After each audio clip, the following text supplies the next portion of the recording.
چې کم کور کې درې کارونه شروع شي هغې کور نه برکت اوچت شي. یو الصرف فضل خرچي چې په کم کور کې شروع شي، بل زنا او بل خیانت. ها دا درې کارونه چې په کم کور کې شروع شو د دې کور بچو اهل و عیال نه برکت اوچتیږي. ښه برکت ډېر قصص دی، خدای دې زمونږ د کورونو نه وباسي. ها چې اسراف شروع شي، اسراف نن اسراف شته که نشته؟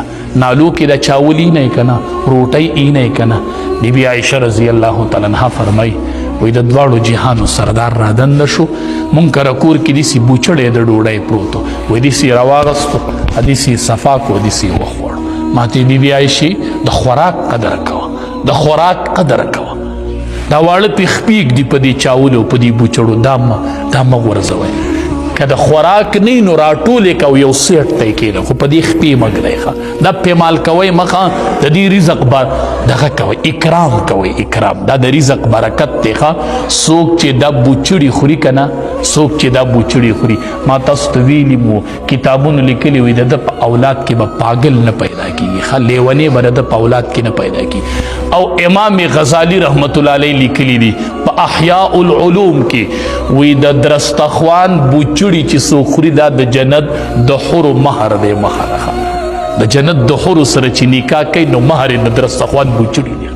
د درستخوان بوچړي خوره.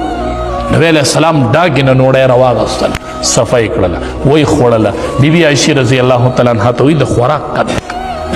ویم الزنا چې په کم کور او خاندان کې زنا شروع شوله، د دې سره به سپیرتوب راځي، د دې سره به بې برکتي راځي چې کم خاندان کې شروع شوله.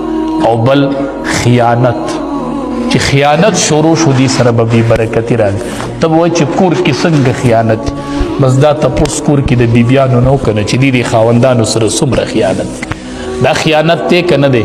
خاوند په کم حال دا پیسې ګټلي دي، هدی وله داسې لوړه والوځي چې خاوند غریب پې خبر ونه کړي.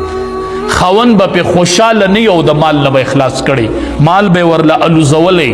خیانت مه کوئ بیبیانو د زنان د خاوندانو سره خیانت مه کوئ.